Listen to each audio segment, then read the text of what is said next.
everybody, welcome back. It's been a while. It's been a while since I've done a video. Just haven't really been in the mood to do solo play. Is what it comes down to. I've been gaming, been still doing some gaming, but I love to solo play, and I love to enjoy learning games and rules and stuff. But I had done a lot of it over the last couple of years, and I just got to the point where I wanted to do some, well, if not face to face, I do that in my store with some miniature gaming and stuff, but playing on Vassal with other human beings because uh, it's good to socialize. So, anyway, so I want to do a video, and we're going to continue on the Wacht Am Rhein solo play, mostly because I have some videos already done. I just need to record them and edit them and post them up. So let's go ahead and continue. This is file 9, and we are going to be doing the German ground assault phase. So we'll just go ahead and get started. I'm going to use this. If you remember, I like to use a spade as a marker. That way, if I move anywhere on the screen, you get to see what's happening versus like if I delete something and it jumps, you don't even know I deleted it. So we're going to do this combat here first. I got my charts here that we're going to use, and I'll probably run through a couple of the battles. I think we've already done some, but I'll run through one or two of the battles, and then I'm just going to speed it up with doing the results so we don't have to walk through every combat. And hopefully I won't bounce my knee. I have a tendency to bounce my leg, which makes everything shake. So hopefully I can not do that. All right, so we're doing this first combat here. If you remember, here's the Battle of the Bulge, obviously, Wacht Am Rhein. We've been having trouble. The 277th got kind of beat up over there early on. We got Piper and his little attachment moving out ahead of the 1st SS. And we're trying to make some holes before the U.S. starts to activate too much. I'm also playing this with a friend of mine, Clay. We're playing, he posts on his channel our turns. We're a little further ahead than this. But this is more of a step-by-step thing. So, all right, so first battle here, it's going to be 13-1. So here we have the 18th Infantry Division. They got some engineers there with the 294th Regiment, and they got some Stug support from the 1818th Hetzer company, it looks like there, and they are attacking this little Stuart light tank unit that's part of the 14th Cav. So if you add it all up, we got 1 defense there, and we got 6, 7, so 13-1. I don't know why I have isolation on there, but no standoff armor. Basically, we're going to go through the charts. So here's the charts, and this is what we're going to run through. So first thing you have to figure out is what they call it your GAV, which is basically your modified assault value. Okay, so this would be like if you get quartered or halved for anything. I'm not going to go through everything on the list, but you'd go through that. Then we're going to go through the determine column shifts here. Okay, and then after that, we'll do die roll modifiers. We'll cover that. And then we'll do the anti-tank, anti-armor, all that stuff. And then we'll go through the results down here. Okay? So that's how we're going to do this. We're just going to do the first couple. And then I'm just going to kind of blow through the rest so we can get through the ground assault. And so that we don't have an hour video. Maybe we keep it down to 25, 30 minutes maybe. Okay, so we had 13-1. We're going to do our GAV. And there is none. So that'd be like, crossing a river. This little stream does not affect us in combat. If you have standoff armor, if you have isolated armor, stuff like that. Okay, so no GAVs. Then we go to column shifts. Okay, so we're gonna do the attacker first, then the defender. At 13-1, this is if we remove them, we're in a rough village hex. Okay, so if we go to our chart and we look at the rough village, they both happen to be line 2. If you look right here. So we're going to use line 2. So you go down here, and 13-1. The highest it goes is 7-1. So it's going to put us on the N column to start with. Okay. So we're on the N column. Now we're going to go through column shifts. Okay. So when you go through the column shifts, you want to go through these right here. There's shifts favorable to the attacker. Okay. And then there's shifts favorable to the defender. These are the abbreviated versions. So sometimes if I have trouble, If it's one I don't use very often, it also gives the rules down here. I will go look in the GOS rule. These are the 2020 rules. I will go look in there and make sure that I'm not forgetting any little details. But the shifts that we get, I'm just going to put them in here. We get one shift to the right for surprise. That's a condition of the game, if you remember earlier videos. We get one shift to the right for being in prepared assault. And we get one for an engineer attacking this IP. And here's the engineer that's attached to the 294th 1st Battalion. Okay? So I get 3 shifts to the right. Now, obviously, I can't go any further to the right because we are on the N column, but we're going to see if there's any shifts to the left, and as long as it's no more than 3, I stay on the N column. Okay? So let's go look at the shifts for the defender. The defender, so if we remove these for a second, this little triangle, we are on a vantage point. That gives us a shift. We get 1 shift to the left for being in an IP, improved position. Nice thing about these, if you're ever doing like the number up here, that's how many shifts it is. So it's pretty easy to remember. And if you're playing in a game where you can have entrenchment 3, that's 3 shifts. So makes it nice and easy. So we get one to the left for the VP, 1 to the left for the improved position. So that's 2 to the left, but we had 3 to the right. So we just stay on the far end column. Okay. Then we're going to look at die roll modifiers, and these are going to be, well, I'll just go through them one at a time. So the first one is the PR ratings, okay? And just to go over that, this is a generic symbol, so I'll cover that in a second. But if you look at the Germans here, if you look at the 1st Battalion of the 294th, they have the 6 on the left of them is their offensive PR, and the 7 is their defensive PR. So they have an offensive PR of 6, so we're going to use them. These guys had the same, all right? So I just decided to go with them for whatever reason, okay? Sometimes just pick whoever. Sometimes it could matter maybe on advancing, stuff like that. All right, so that's our lead PR unit. The generic PR, I'll show you where that is on the chart.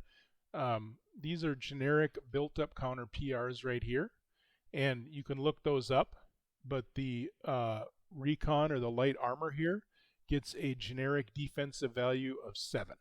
Okay, so it's going to be 7 to 6, and for each difference in that, it's a 5 net. So since the defenders have more, it's going to be a -5 so far. Command reserve. Now they're not in range, but it doesn't matter. The range is 3, but it also has to be the same. I think the same division. So this is 3rd Fallschirmjäger, so they would have been able to help here. This is probably still when I was trying to learn some rules too, and I was thinking I could put them in CR for somebody else, but they cannot. It has to be the same division. Okay, RIB bonus, regimental integrity bonus. We've talked about that in the past. It's when they match up. So here we have the 294th 1st Battalion and 2nd Battalion. So that's going to give the Germans they get also 1 for the engineer, because it's a divisional engineer. So that gives them a +15. So you take that off the -5 up there, and we're now at a net of +10. So it's starting to get a little nicer for the Germans. And then armor. The Germans have 2.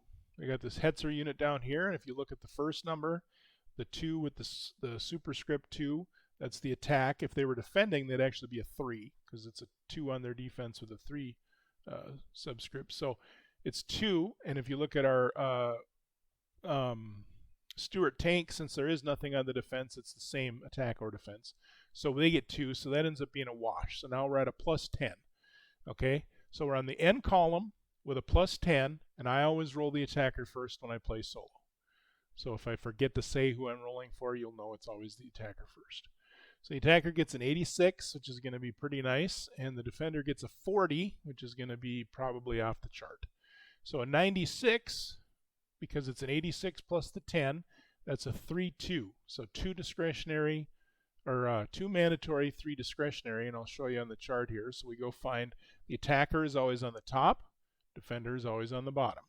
So if we're on the N column with a 96, it is right here.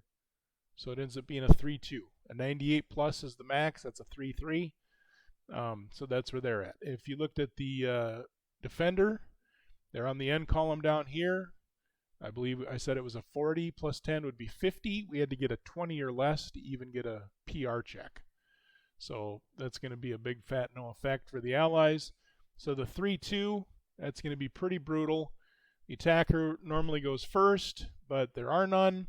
And 2 hits is more than enough to knock out this little light armor unit. So that's going to give us a half armor replacement.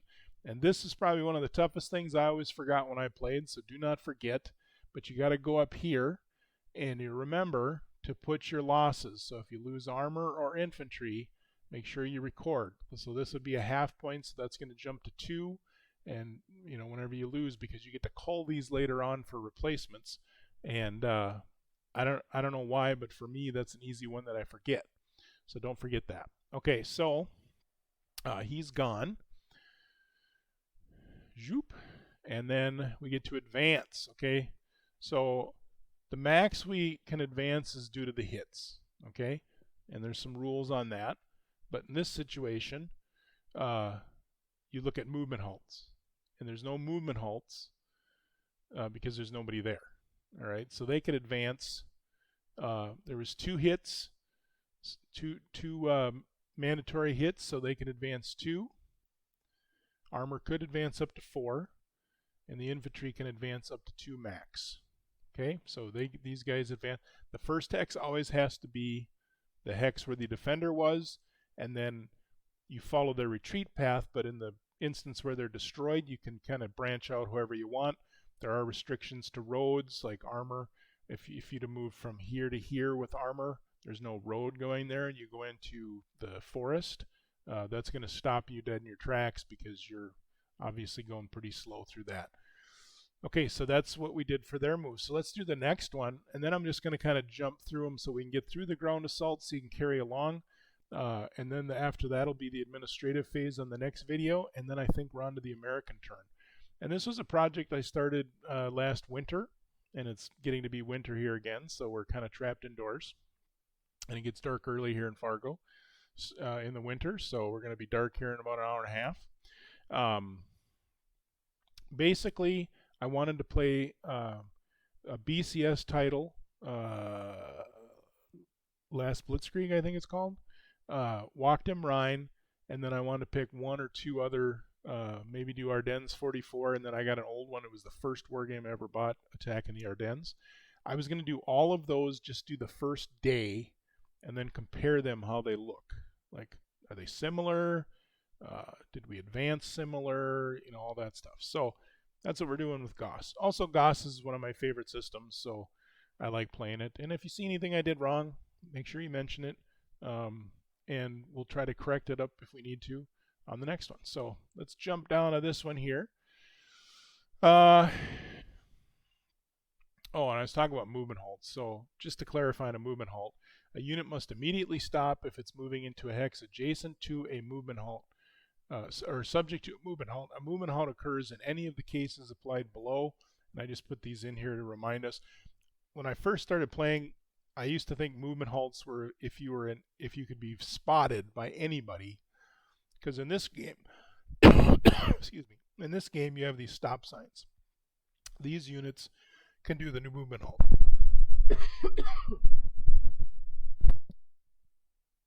A sip of water there. And for some reason in my mind, I got it stuck in there that if they could be observed, which on vantage points and stuff you can see more than one a lot of times, that these guys would have to stop. It's only if you move next to certain units and they can observe for these guys. So I'm just putting that up there as a reminder. It's one of the areas when I learned the game, I learned it wrong, and for whatever reason I got to remind myself once in a while that how the movement halt works. So basically, if this guy was here and he moved next to this guy here, he'd have to halt like a zone of control, because remember, this game doesn't use zone of control, because this guy would be observing for this artillery, for any of these artillery really, that have range. You can see their range is 8, 5, and 5. If he moved here, let's say he could move here, he's not moving next to anybody, so these guys don't affect him at all. They can't just shell him. Let's say this guy was on a major vantage point, this was all clear terrain, so he could observe him. Doesn't matter. He's got to be next to him. Okay. So so adjacent to a hex with at least 2 steps of non-artillery, non-HQ enemy units, and the hex entered is within range of non-ammo depleted enemy artillery unit with a red hexagon. Do not treat German heavy flak units as artillery when using this rule. So right up here. So here's an example. They have the stop sign. These heavy flak units do not count for that. Okay, it's artillery. But there is another one on the heavy flak. A movement occurs when entering a hex containing no movement covering terrain. So if you're out in the open, if the hex is entered as adjacent to an enemy heavy anti-tank or flak unit of any size with a red hexagon. So those red hexagons, just remember, they have a purpose. So that's how they do zone of control in this. They do not do the typical zone of control. There's also defensive works will mess with movement halts.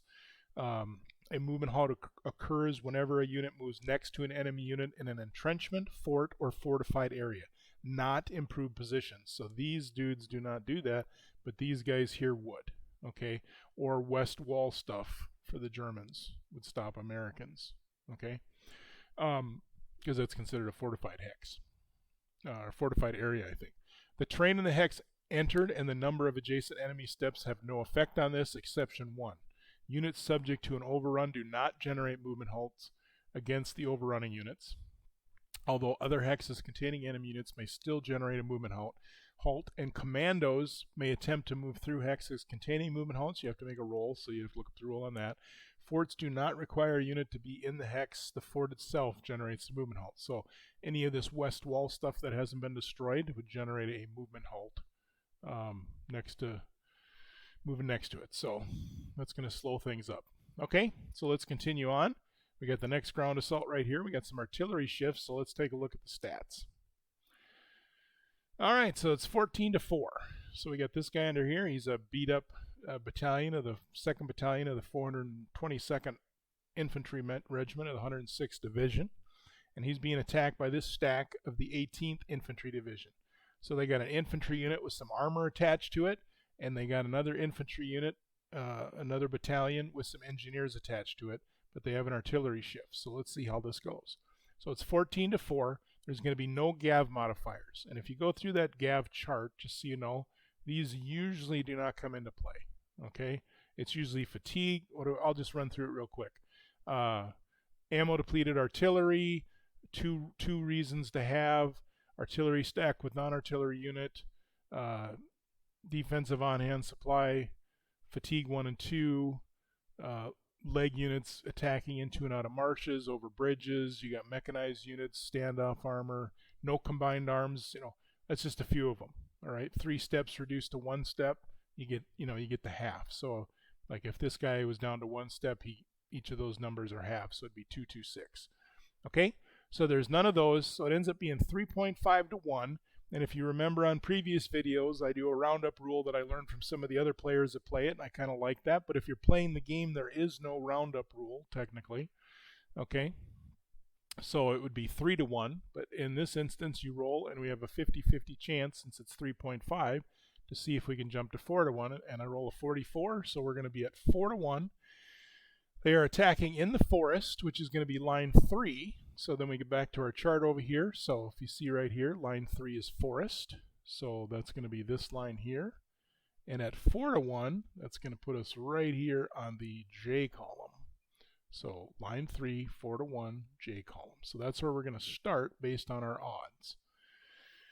All right, so let's jump back over here. So now let's take a look at some of our modifiers. So first we have shifts. Shifts, attacker first. They get 1 right for surprise. That's based on the scenario. They get 1 shift to the right for being in prepared assault. You can't see it because we got the shift marker on there. And then they get 1 shift to the right, and actually I'll fix that. It's 2 shifts to the right, because you can have up to 2 shifts to the right for artillery shifts. Right there I said, yep, oops, sorry, 4. So they have 4 shifts to the right. So if we went over here, that would go 1, 2, 3. That's going to put us at that nasty N column for the defender so far. But we still got our column shifts that'll favor the defender. So let's take a look at that. We get 1 shift to the left for our AS marker on them, because we gave them a little pounding. And that's the only one we got, because we don't have We're not under an entrenchment or anything. These guys were trying to run away earlier. So that ends up being a 3R. So 3 to the right. So 1, 2, 3. That's going to put us on the M column. So not much better, but every little bit will help, right? So let's take a look at DRMs. So, and then just to clarify, so you know where I'm getting these from, these are the DRMs, okay?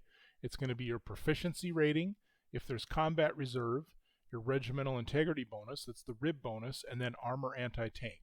And these charts down here all have to do with the armor anti-tank, maximums that can attack, and any other modifiers that will lower your armor. Remember, these are all the artillery, these are all the shifts up here for attacker and defender. So now we're on step 6, which is the DRM. So first one is proficiency. And if you look at this one, we have a defensive PR of 6, and they have an attacking PR of 6. We're going to use the second, so this guy, can't really point at the screen, but the far right one there, it's the 2nd Battalion of the 295th, right next to the prepared assault counter. He's going to be our lead element. And the reason you have to tell who your lead element's going to be is because they're going to take the initial hits, right? Because they're up front. So he's moving in there. Then there's armor that's involved. So we'd have to lose Stoogs on a second hit.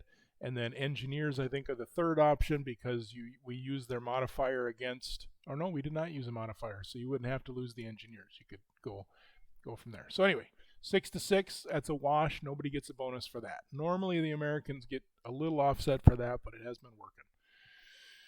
I'm going to remove the artillery shifts then after that because they go away. There's no combat reserve. There's nobody within 3 hexes of either person. The Americans or the Allies can't go into combat reserve right now because they're under the surprise round, and the Germans didn't have anybody to put in there. So we look at the RIB bonus. They got 2. All right. And the reason they don't get 1 for the engineer is because that's not a divisional engineer. That's a breakdown unit. So it doesn't give the same benefit. So they get the 2nd Battalion and the 1st Battalion are stacked together there, so they get plus 10 for that. Armor. The Germans have 3.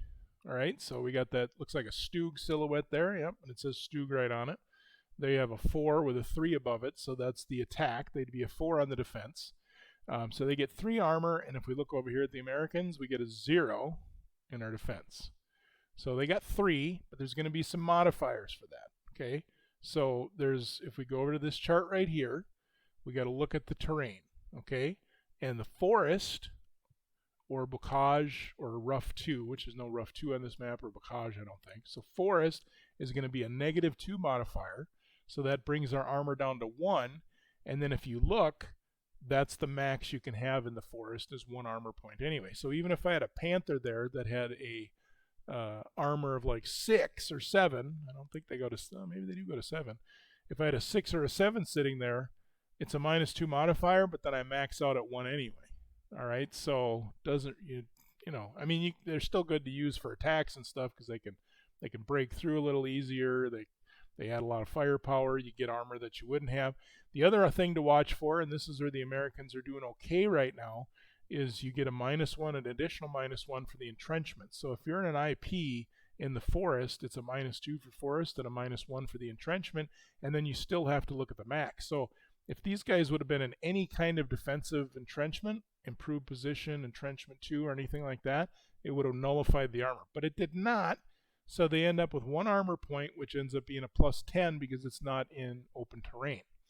So that gives us a net of +20, so that's going to put us on the M column right here for both of them. Remember, the defenders on the bottom, attackers on top. We're going to roll them each separately, and it's going to be with a +20. So that's not looking real great for the Allies.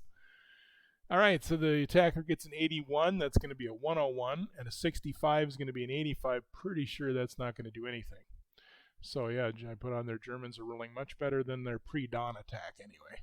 So 101 is a 3-2. So if I go over here, it didn't quite max out again. We ended up on this column right here. But that gives us 3 discretionary hits and 2 mandatory hits. Okay, and there is still max hit allocation. And then the Allies were a big old fat no effect because with our 85, again, we had to have no more than 30 to even get to do anything. So nothing for the Germans to worry about. They are smashing into these weak units, and surprising them. Okay, so we got 2 step losses, so let's walk through this and how we do it. All right, so max step loss is 1. All right, so even though I'm going to take 2 mandatories, I only got 1 unit there. If I had a second unit there, or if I had a unit attached, like an engineer attached to them or armor attached to them, that would have to take the second hit. But it does not have to. So I have to check on that. It might count as 1 unit if they're attached, so they might not have to. I'd have to look at that one. But it doesn't matter, we're not doing that right now. We'll see when the day comes and we have to look up that rule. So I'm going to have to take a hit. All right, so I put the spade under there. When there's a spade under a unit like that, that means they have 1 step left, so that's when they're going to get, you have those numbers. So the 4-4 is now a 2-2-6. So I've fulfilled my obligation for that mandatory. Now, I could say, well, I'm going to try to stay there, and I can make a PR check to hold my ground, but in this instance, that's just going to destroy me. So, I mean, there might be instances where you're willing to hold your ground because the number of hexes and the hits you take too also dictate it. So I don't think staying there would be a good option because you're just going to die. So these guys are going to. So what happens is I've allocated all the mandatory hits that I have to. I still have a mandatory hit, so now I allocate that as a discretionary hit. Okay, it turns, so it's still a hit, but it's discretionary. Okay, so now I have 4 discretionary hits left, and there's a number of ways to deal with those. You can, for each hex you retreat, you can slough off a discretionary hit. In the case of this infantry, they can only retreat 2 hexes. And then there's fatigue that you can apply to the unit. Okay, once you've done all those, if let's say there was 5 hits on this, we would just lose the last hit. And I'll show you how it works. So I got 4 discretionary hits. So I'll hold up 4 fingers here. All right, so I can retreat a maximum of 2, which is going to leave me 2. And the retreat rules is I have to, if you look at here, this is one of my favorite parts about these charts, is they have a retreat priority. So into the hex not adjacent to an enemy unit's your first priority. Then into a hex closer in hexes to the unit's superior HQ. Then into a hex containing covering terrain. So they kind of map it out. So my HQ is over here to the west, okay, because this is the 106th. So it's kind of up here. So I'm going to retreat here into the covering terrain, and then here into the covering terrain. Okay. I think I could have went like this and this. Hopefully that was a legal retreat, but we're going to leave it. So they retreat 2. So they still have 2 discretionary hits left. So what happens? We're going to take fatigue hits. Now, if this was a stack of units, the whole stack takes the fatigue hit. It's not per unit. So if I had 2 units here, I couldn't go fatigue 1 on one, fatigue 1 on the other, and that's my 2. Nope. The whole stack goes to fatigue 1, and the whole stack goes to fatigue 2. It's only 1 unit in this case, so boom, fatigue 1, fatigue 2, and that's it. Now, if I had a 5th step loss to deal with here that was a discretionary, that's the most they can retreat to and take 2 fatigue hits, so it would just go away. It would just not hurt me. Okay? So they retreated 2, they're fatigued 2, which is going to take them at least a full day to get rid of the fatigue, and they're down to 1 step. So they're in pretty rough shape. So now we can advance the 18th Infantry Division, which has been just kicking some rump up there. It's probably the best I've ever done with the 18th Infantry Division, kicking out by the Schnee Eifel here. So let's get rid of that. All right, so he's going to advance there. Now, if you notice, he's attacking from here. He advanced there. There's no road or path or anything going there. So he could normally follow this unit and, catch up to him based on the retreats. But there's no road, so he stops right in there. Okay, the infantry is going to go 2. Okay, and I wonder if I did that right now. We'll have to see. So they're going to move there, and then they can move there. Now I believe this hex you don't deal with the movement halt because that's where the combat was, but I'll have to check about the IP and stopping the movement halt and all that stuff. They're in movement covering terrain anyway. So they're going to advance to there, and then they stop. So they're done. They don't have to stop due to the IP or next to enemies because of the movement covering terrain. So they're like in these trees and this forest and stuff, and these guys just can't zone it. They just can't find them good enough to stop them. So the 18th Infantry Division done pretty good. They've smacked around up here, and they push down here. So they are doing some damage to the 106th. And again, that's probably the best I've ever done with the 18th Infantry Division. Usually they're dinking around back here trying to slug it out. So anyway, so those are the two that I'm going to do in detail. The rest of them, I'm going to tell you all these modifiers and let you see the results, but we're not going to jump back and forth to the charts because that just gets to be too much. Unless I run into something that's really interesting that I want to show you.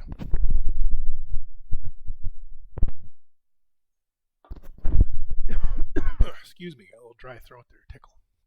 Okay, so let's go down to the next one. So we're going to scroll over here, and we're going to deal with this attack right here. So here we have 3 prepared assaults. One has an artillery shift on it. We got the 62nd Infantry Division, it looks like, with some armor support against a very beat up 106. So you can see the spade under him. So that means it's a 2-2-6. He is in an entrenchment 2, but I don't know if that's going to do much good. So we end up being 22-2. That's 11-1. There's no Gav modifiers. It's in the rough, so it ends up being line 2 on the end column. If we look at shifts, there's the surprise shift. We get the 1 for the artillery shift on the defender. We get 1 for being in prepared assault. It's not per paired assault. It's just that your force is prepared assault. And then we get 2 for the engineers, because you can use as many engineers as the modifiers on the defense. So we have an engineer here and an engineer here. Okay, if we had a third engineer here, it wouldn't matter because we just nullify the 2. That's all you get. So that ends up being 5 shifts to the right. The defender gets a shift to the left for artillery shift because the attacker had an artillery shift as well. We get 2 to the left for the entrenchment 2. So basically the entrenchment and the engineers nullify each other, but you still want that as the attacker. That would be 3 shifts to the left, so we stay on the end column. Die roll modifiers. The PR is a, let's see if I did this right. It's a 5-6, and I didn't do it right because one of the things you got to remember in this module is, or I think it's when you're in entrenchment, your PR is actually 1 better. So we'll see what the result would be. This allies can't CR yet. These guys have dudes that are in combat reserve, so they're going to use them up. So that's plus 15 because it's 5 for each. So you pull the combat reserves off. Okay, and you just have to be within 3 of one of the hexes in the combat, right? So that's not gonna be good. Rib for the Germans are 5. The Allies have none. So they almost maxed out. So that's another plus 25. So now we're at plus 35. So it should be plus 25, but you can see it's probably not going to matter. Armor, Germans have 2, but and this is where I'll show you how that works with the armor. So if you had 2 armor attacking, all right, and we are what? We are in a rough hex, and there's an entrenchment 2. So we got 2 armor, and if you look in the rough, that's a -1. You are allowed a max of 4 armor in a rough or village. So there's a -1 for the rough, but then because of the entrenchment, that's another -2, so that'd be -3. We only have 2 armor, so they get no armor benefit on the attack. Okay, but you still have to know that the armor is contributing because for step losses, if there's a bunch of them. Probably not going to be on the end column with a plus 35, even though it's plus 30. So they roll a 16 and a 65. It's not really going to matter because we got 1 step over here. But I go through it. So it's 100 for the defenders. So there's no effect. So there's only 1 step loss, so there's no reason to roll the PR check. So that little carrot up there, that's supposed to be a star actually, is a PR check, and we'll have some combats where we do some PR checks, but with only 1 step there, they are just gone. So bye-bye 106. I flip it over, put it in the eliminated box, and again, those are up here. So here's that unit's highlighted in red that I just put up there. And you got to remember to move your infantry losses up when the time comes, because you get to call those units, and then we're going to do some advancing here. So I do need to make a PR check to see how much the Germans can advance. Okay, so that's one thing, is I'd have to make the PR check because depending on how many discretionary, mandatory hits, stuff like that, that decides how much the Germans can advance. So they pass it, so it ends up being a 1-1. So the Germans can only advance 1 after the loss because there was 1 unresolved hit. Okay, so the the entrenchment is slowing up the advance by a mile, which is good because every mile is going to matter.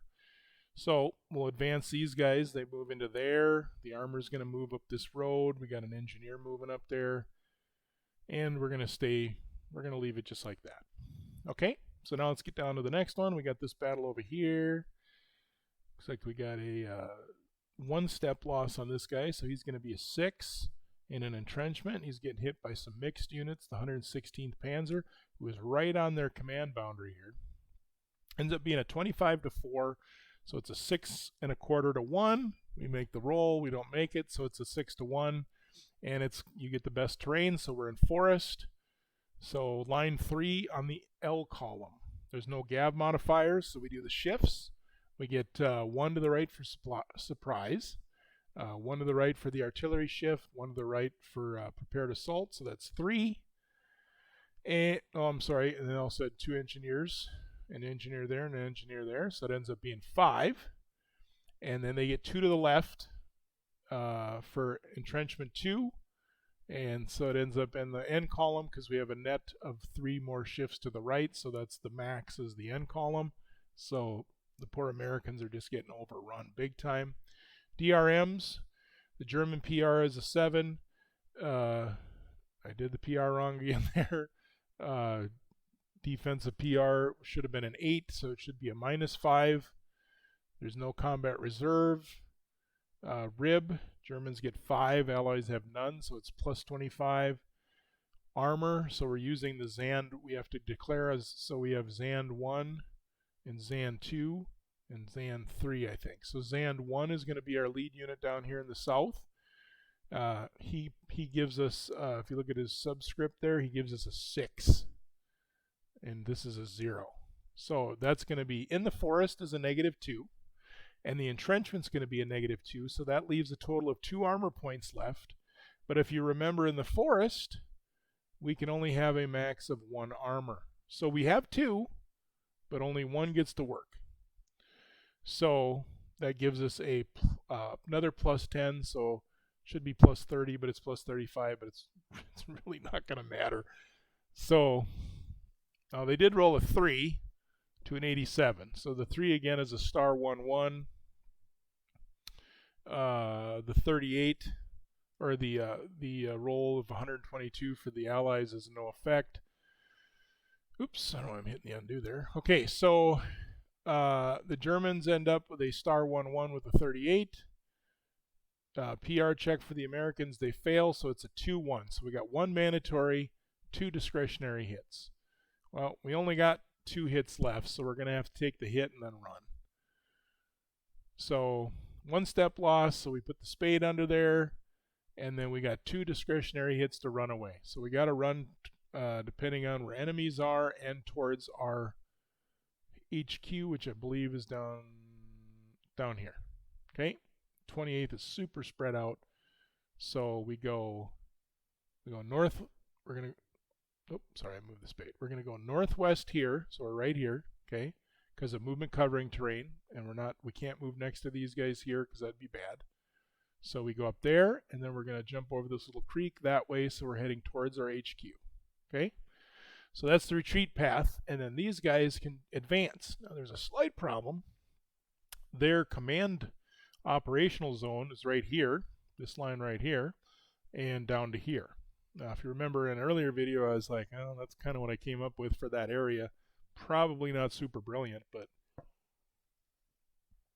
it's the area that I'm in. So, in this instance, I think I opted not to follow up. Yeah, because they could actually follow up pretty good with those mechanized units, but it's going to push them outside the command zone, then they're going to be out of command, and you don't want that. So they just did their job. They knocked this guy out of there, and then the lowly 67th Infantry Division will have a little less resistance as they push up. So that's the theory anyway. Okay, so let's jump down to the next one here. I'm going to kind of speed this up a little bit, just to kind of keep things rolling.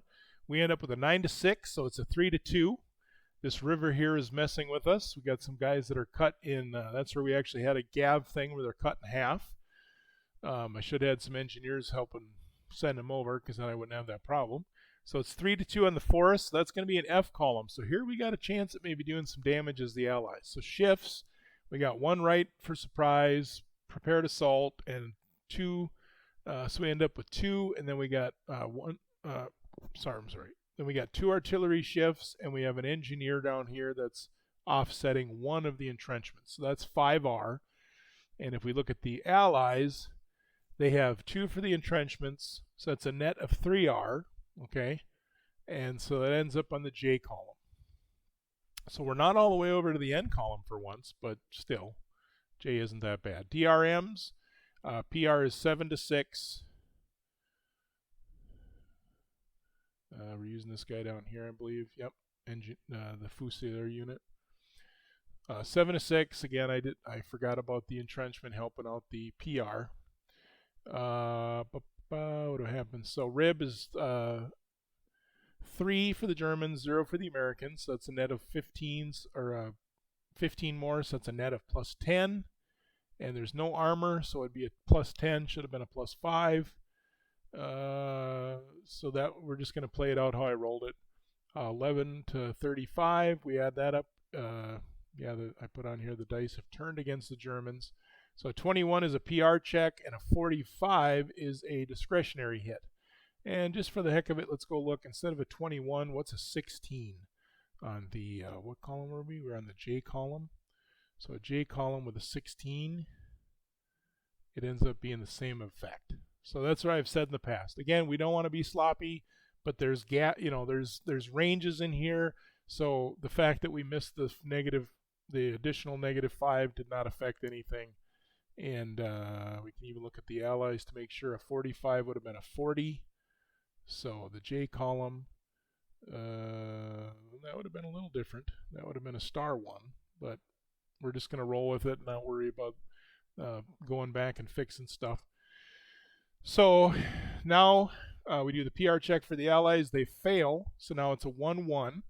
But the defender always has to decide first what they're going to do, because if they run away, then these guys can drop discretionary hits. They don't take them because they didn't push the attack. Okay, so I opted to take the step loss because I want to force the Americans to take a step loss, and here I was wrong. The PR check, you can take the first hit, and you don't have to roll. You don't have to roll when you take the first hit. It's only if you take more than one. So they take the hit and stay. These guys take hits. Now they have a spade under them. They still got their entrenchment. So we're hanging on for dear life to that little cow path to get over here to this major road right there. Okay. And the other reason this was so tough here is because if you look at this stuff here, remember these little lines, this is all restricted terrain, which really cuts down what you can have in each hex and how much you can even attack with. So it's a great place for the Americans to park, and especially with an entrenchment, because it's going to take a little bit to root out even a dinky little unit there. So, all right, let's jump down to here. We got some, I don't know what you call those, the Aufführung or whatever. Second Aufführung, or I don't know how to say that, but it's basically a mechanized infantry unit. So we're using that to attack this little dinky Stuart. We can obviously see there was only a Stuart there, so that's a good opportunity. Again, we got this command boundary issue here, so we're not going to be able to capitalize if we knock him out of there. But we end up at 5-1 in the rough, so line 2, no Gav. We got our shifts, 2R and 1R. 1L, so it ends up being 1R. So we're on the M column. Our DRMs is going to be a 9 for the Americans, 7. So +10 to the Germans, no CR, no rib. Armor is 2 to 2 because the Americans have an anti-armor of 2, and they have an anti-armor of 2 on the attack. So ends up being a total of +10, 61 to 78. Goes to 71 and 88. 71 is a 2-1, so we're going to take a mandatory hit. He's only a 1-hit unit, so he is gone. So we get a half armor point for him, and the Aufführung, or however you say it, is going to stay there because otherwise they go out of their bounds. Jump down here, so now we're getting to the middle part of the bulge here of the German line. We got 12 to 3, 4 to 1, no Gav. So it's line 2 on the K column. For shifts, we get 1 right for surprise, 1 right for prepared assault. So 2 right. There's no engineers helping out on this. This is the 26th Infantry Division is trying to push out as fast as it can. So it's a little sloppy of an attack, but it is what it is, right? I mean, we're trying to, if we can start busting some major holes in here. I mean, if we go up here, I mean, it's starting to get pretty thin for American units. So I just figured the first day or two worth of German attacks, if I was the Germans, I'd just be going all out, do as much damage as I could. So I didn't have engineers to help out though, so that might hurt a little bit. So we end up on the H column. There's no I column, by the way. That throws me off all the time. So it goes GHJ. I don't know why they do that, but they do. So whatever, not a big deal, but sometimes when I'm doing it in my head, I got to go look at the chart because there is no I column. DRMs, 7 to 6, so +5 for the Germans on PR. They got some combat reserve down here we're going to use, so that gives them another +5, so +10. No rib. If you look right here, the commander, he brought the 2nd Battalion of the 77th Infantry Regiment, and he brought the 1st Battalion of the 39th Infantry Division. Would have been nice to have this guy helping here. But again, we're just pushing forward. So, we didn't get those guys out there. I think there's some more guys. Oh, these guys are broken down. So, yeah. So it's a little, we're just trying to do the best we can. We're trying to hit them while they're knocked down. Keep pushing them. So we do our armor. There's none. Our anti-tank. So we end up with a +10 on the H column. That ends up being a 47 against the Allies, which equals a discretionary hit. And the Germans suffer a 71, which is going to be a PR check. So they check it and they pass. So it leaves 1 hit for the Americans to resolve. And if you look right here, I got an infantry and an engineer unit. So we will lose the infantry unit because that's whose PR we used. We use that little built-up unit's PR. So we're going to let that engineer sit there for one more turn to clog up that road, but it's looking pretty grim there with 1 defensive point. So, but so as the American player, my feeling is you don't give up these entrenchments unless you absolutely have to, because the more you can clog up this attack, the better, because otherwise it's going to be, Katie bar the door, because they're just going to be knocking everything in. All right, so let's continue down to the south here. You notice if they're clicking and you don't see anything happening, it's things are being adjusted on here for losses and stuff like that, so you don't get to see those.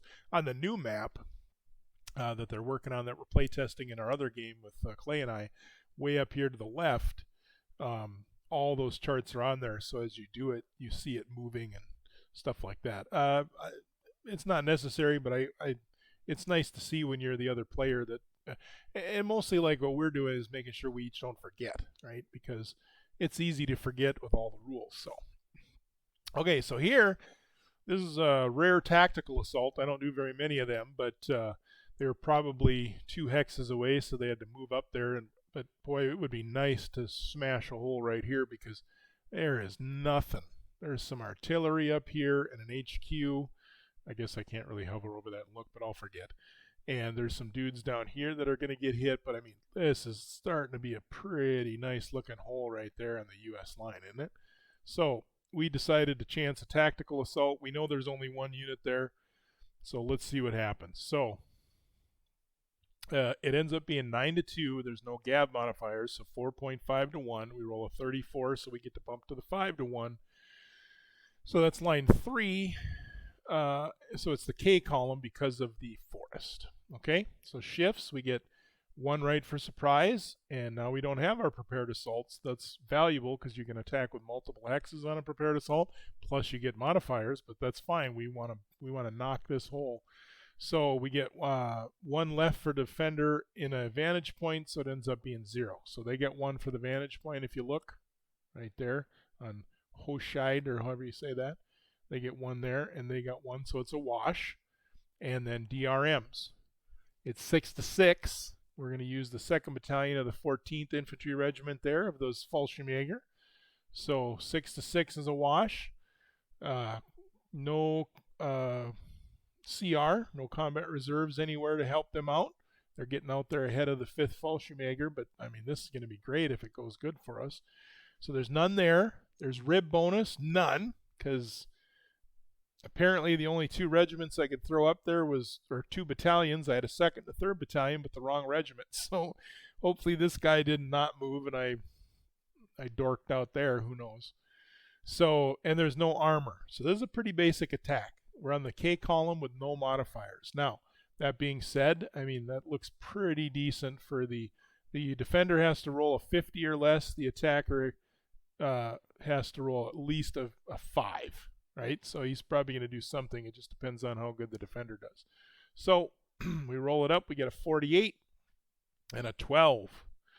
That's pretty good. The defender wants to roll low. So that's a 1-1, okay, against the defender. And that's, he's only got one step there.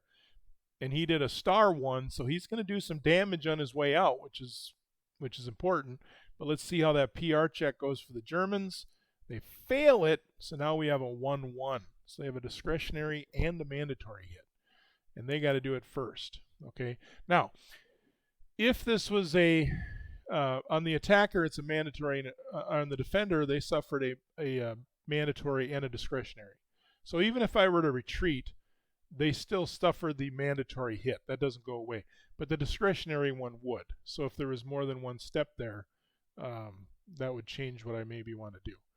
Okay, so I don't want the 2 hits, and we know the mandatory will kill that infantry unit, so we're going to take the 1 mandatory that we have to take, and then we're going to retreat 1 hex back. Okay, so they retreat towards their HQ, and based on movement, covering, terrain, all that good stuff, and then we lose this 28th ID. So it would have been great if we wouldn't, I didn't want to take the 2-step loss. It would have been great to get that and capture that village on that high ground, and maybe that's a bad move on my part when I do the Americans. If they can get somebody over there, I don't know if they can, but if they can get somebody over there, that'll be important. Again, just kind of be a little bit of a speed bump on this tide of German infantry and armor. Okay, jumping down to this one, we're getting down to the southern sector of the bulge here, getting down to close to the 4th ID. I think we've got like 3 battles left, so let's try to, where are we at on this? We're at 52 minutes because I'm yakking too much. I was hoping I'd do like a half an hour. Anyway, so let's run through these. So we got, what did I do here? Oh. Okay, so we got 5 to 1. It's going to be line 3, K column, no Gav modifiers, 3 shifts to the right, 1 to the left, so it's a net of 2R.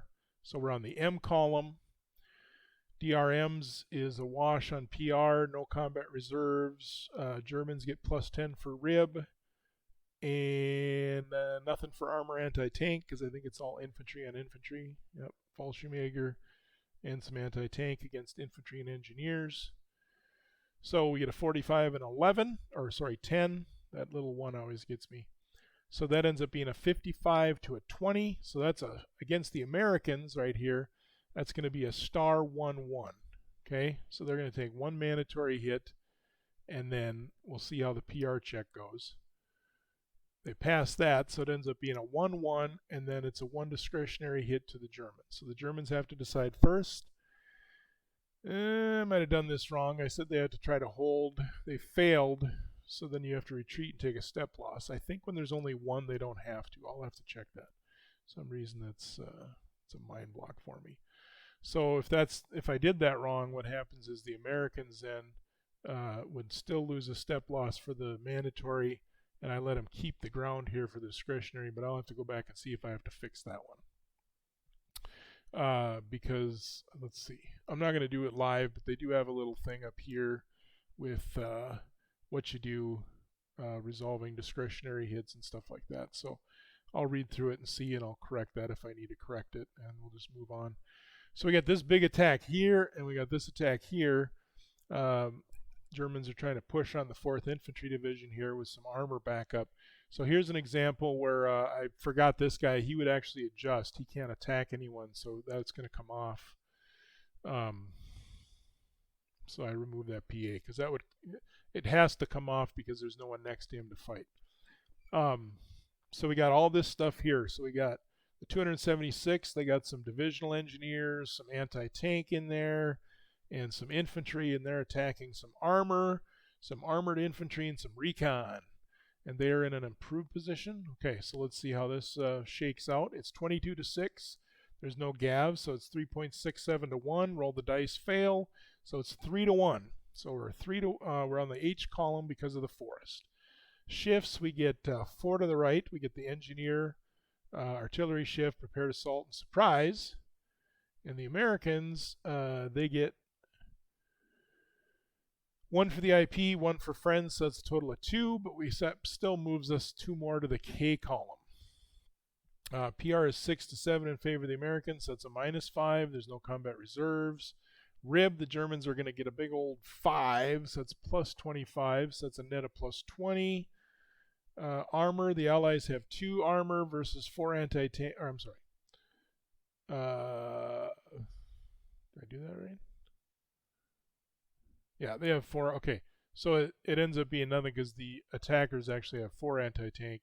So there's no armor because they don't suffer. You don't get, if you're attacking and you have anti-tank and the defender has armor, you don't get the bonus. You just neutralize their armor.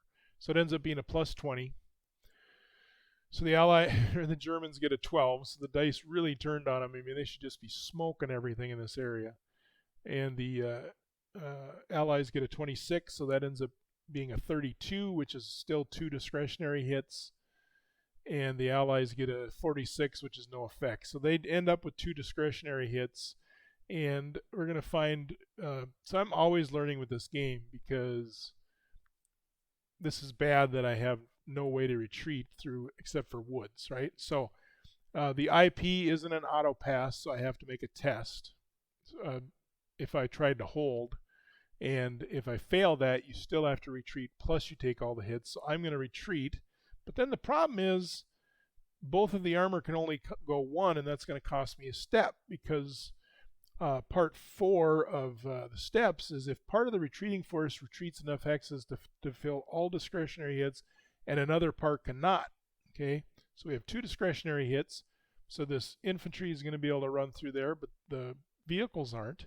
The units that were unable to fulfill the total discretionary hits as Rule 48 GOS 2020 system rules retreats apply all remaining hits using steps 1 through 3 above. So we're going to have to take a step loss. So I'm always learning with this game. I think I have things nailed down or I did a good thing, and then I'm like, oops, so not really. So again, remember, there's no trail or road or anything going out here, so they have to retreat this way. Even if they retreated this way, it doesn't matter. There's no road going this way. The only roads going out were going northwest and southeast. All their roads are cut off, basically. So they're going to move 1. Infantry can move 2. I'm not sure technically. I might have had to dismount it. I'm not sure, but we'll just move it like that because that's what we did. So I got the 2 armor there, and then I got to take a step loss. Okay, so I'll lose the recon unit, keep the light tank unit, and then these guys get to advance.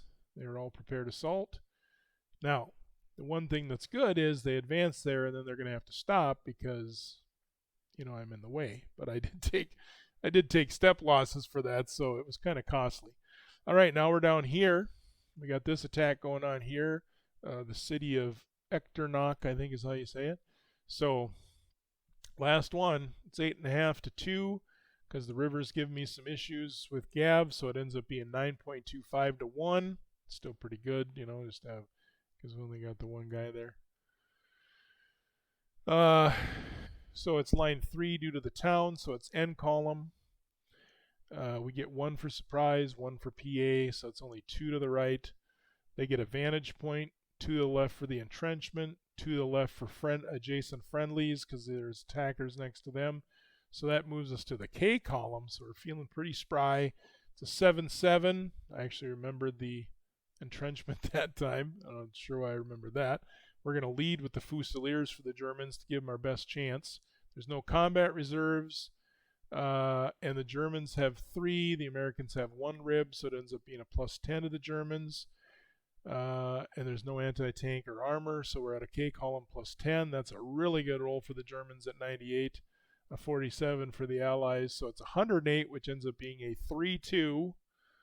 I think 3-3 is the best you can get, and then there's a big no effect for the Allies. So we're going to take 2 discretionary or 2 mandatory hits, but there's only 1 hit there. So they smash that guy, and he's gone. And the only thing that really saves us there is these guys have they can advance into here, but then they're going to have to deal with him. So he's going to keep them from moving too much. But they are on the other side of the river with the town, so life's pretty good there. So all the PAs come off. We'll leave everybody where they are, and that should do it. That's the end of the German 16th, December 16th AM attack. And we can kind of look a little bit here, scroll up. Let's look at some possible problem areas. This is getting a little dicey down here for the Americans. I mean, that's a pretty good push for the 212th. They're not a horrible, they got this Fusilier unit, which didn't take any loss, which is nice, but they can start pushing on this road here and cut these guys off. That's going to be ugly. Obviously, this area we're doing okay. I'm not too worried about there. This is a big problem right here with the 5th Fallschirmjäger going to push down that road. We still got a pretty good group of guys here, but the 26th keep pushing up and smacking people. Clairvaux is kind of log jamming us. I have some boundary orders that I probably didn't do so great there or here. So we're a little log jam there. These guys, there's some activation rules. I'll have to look up for them, but there's some restrictions on them there. So that's going to cause us a problem. And then we have down here, we have the 62nd. They can start pushing in this way here. I mean, we're getting close to these major primary roads, which is a big deal. And we talked about it earlier. The 18th Infantry Division is making a nice push. That's probably the best they've ever done. Piper's getting ready to pounce on his second turn, and he's got to stay right here. This yellow line is his boundary, so he's got to stay above that. So he's probably going to end up ramming up this road here towards up into this area right here, which Bullingenberg. If he can start taking some of that, and probably have to deal with Combat Command B here around Weym's. But that shouldn't be anything too tough for him to handle because he's definitely got the better armor. And nothing going on up north. This area here, early on, I tried a little AM attack. Here, and that, if you remember way back on those videos, they did not do very well. So that's it. That's the end of that turn. It's like I said, it's been a while since I did a video because just kind of wasn't in the mood of playing solo, really. Kind of getting back in that mood as the weather gets darker and colder. I think we're in the 30s today again. So I like to sit in front of the monitor on days like that. I've been doing some tabletop simulator, miniature gaming with some people, trying to play a little more Vassal with other people. That's my favorite, but you got to try to match up schedules. So that's why I do a lot of solo. Anyway, thanks for joining me. It was nice to get another video up, and we'll hopefully get another one up in the near future. Have a good night.